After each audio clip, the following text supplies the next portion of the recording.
হুজুর আপনি সোমবারে বেশি রোজা রাখেন কেন?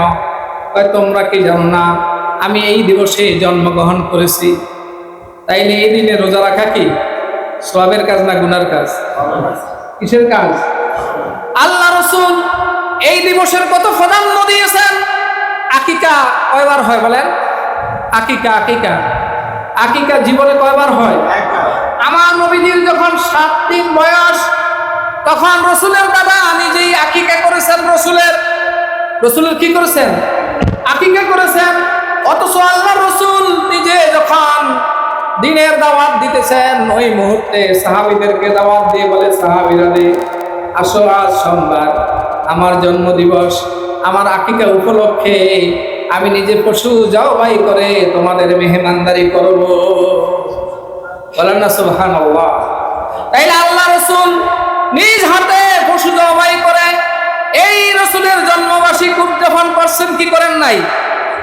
ও বাবাজিরা, ভাইরা, এই জন্মবার্ষিকীর নামই হলো মিলাদুন নবী। জন্মবার্ষিকীর নাম কি? অর্থাৎ নবীর জন্মবার্ষিকী। নবীর দুনিয়ার মানুষের জন্মবার্ষিকী করে কোনো মৌলবী ফতুয়া দেয় না, এটা বেদায়াত, ঠিক কিনা বলেন? কিন্তু রসুলের জন্মবার্ষিক মিলাদের কথা বললে কয় এটা বেদায়াত, বলে কিনা?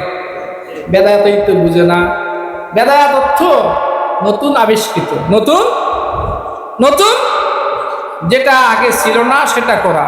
আচ্ছা বলেন, রসুল কি জন্ম নিয়েছেন কিনা? না জন্ম নেন নাই? আমরা সিরাতুন নবীও বলবো, মিলাদুন নবীও বলবো, কারণ সিরাত যার মিলাদ তার। কথা কি বুঝেন? সিরাতুন নবী আর মিলাদুন নবী নিয়ে পার্থক্য করার কোনো কি নাই, সুযোগ নাই। একজন মাওলানা সাহেব, উনি হাফেজ সাহেব, তাইলে কেউ যদি হাফেজ সাহেব বলে ডাকে এটা কি মিথ্যা ডাকলো উনি? যদি মাওলানা সাহেব বলে ডাকে মিথ্যা ডাকলো উনি? তাইলে আল্লাহ রসুলের সিরাত অর্থ কি? রসুলের জীবন। আর মিলাদ অর্থ রসুলের জন্ম। আচ্ছা, জন্ম না হইলে জীবনী হয়নি, কথা বলেন না? তাইলে আমরা রসুলের জন্ম বৃত্তান্ত আলোচনা করব, সিরাত নিয়েও আলোচনা করব, ঠিক কিনা বলেন? এটা পার্থক্য করে রসুলের উম্মতের মধ্যে ফাটল ধরানোর কোনো যুক্তি নাই। একদল ব্যানার করে সিরাতুন নবী, আবার আরেকদল মিলাদুন নবী। আমরা বলবো না, ঈদে মিলাদুন নবী যার, সিরাতুন নবীও তার। আমরা ঈদ বললে একদলের মাথা গরম হয়ে যায়, তারা বলে তাইলে ঈদের নামাজ কই? আরে বাবাজিরা, ভাইরা, আমি আপনাদের কাছে জানতে চাই, আল্লাহ যে বিধান যেভাবে যেটা করছে, আমি যদি বলি যে রোজা আল্লাহ রাব্বুল আলামিন রমজান মাসে করলো কেন?